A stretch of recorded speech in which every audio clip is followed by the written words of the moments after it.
In the World Challenge, BBC World News features projects and businesses from around the globe that build principles into profit-making.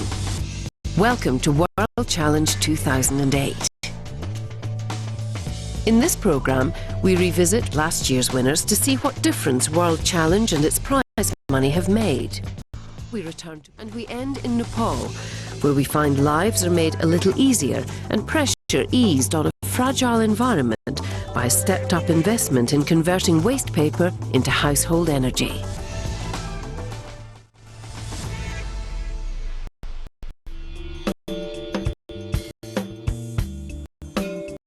Kathmandu, Nepal.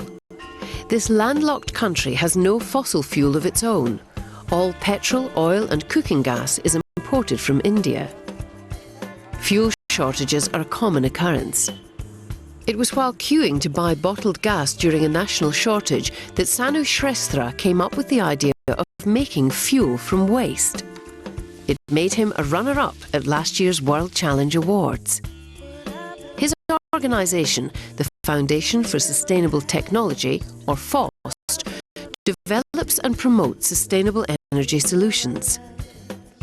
Since getting last year's Runners-Up award, Sanu has trained hundreds of people to turn waste paper and sawdust into fuel the poor can afford through technology demonstrations and workshops. The briquetting technique can take pressure off Nepal's forests, which, as in Haiti, are being depleted. Since last year, after the World Challenge, we have expanded.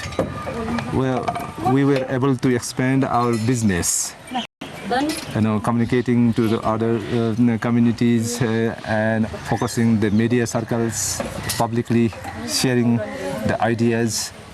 This way, we are expanding our process from one village to another village to another. Sanu has even demonstrated the technology in Afghanistan, Cambodia and the Philippines since last year's World Challenge, as well as continuing the research and development of the equipment. After our research and development work in briquette business, people were much more convinced. One customer that needs no more convincing is the Nepal Institute of Theology, which cooks meals for 13 students and 5 staff members. Here, the briquette making has been enthusiastically taken up to reduce their dependence on bottled gas imported from India. Well, I was looking for some alternative kitchen fuel. Since we are not having fossil-based fuel like cooking gas, not only is cost factor, but its problem is availability. We were using almost 50 kilogram cooking gas. I think we have replaced about 60% through using a briquette. The FOST briquette burner produces so little smoke it can be used alongside the gas rings in the kitchen. The briquetting technology is also useful for families as firewood becomes ever more scarce.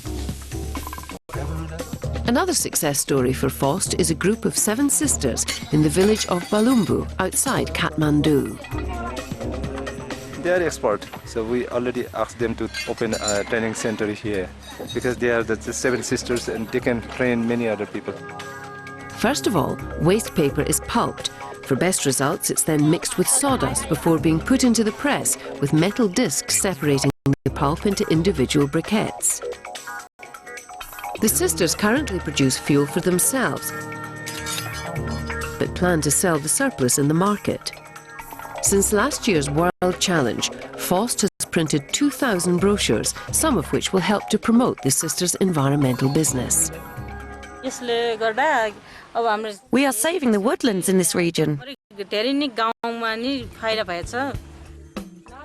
Despite the success of the original design, FOST is continuously striving to improve the technology, and since last year's World Challenge, Sanu has used some of the prize money to develop a briquette press that can be used by a single person. This press needs 3 people to make the briquettes. In course of the research work, I invented this one. Only one person is enough to make the briquette. Using a screw instead of a lever to press the briquettes makes the production process much easier. At the FOST headquarters, Sanu is training a group of disabled people how to use the equipment.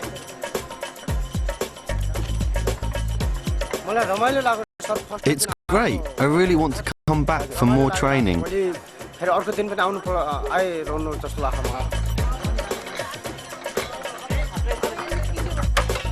Also at the headquarters are many other prototypes of stoves and low-energy cooking devices that bode well for the future of FOST.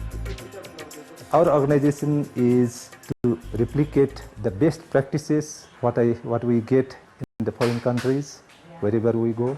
So I found this one in Kabul. This is to boil water. Sanu saw the potential and added a cooking facility as well as the water jacket around the heat source. The addition of an easy-to-use outlet for the water means that hot water is literally on tap. Yeah, a lot of contacts after the World Challenge documentary film released in October. So more and more people ready for replicating the technologies in their communities.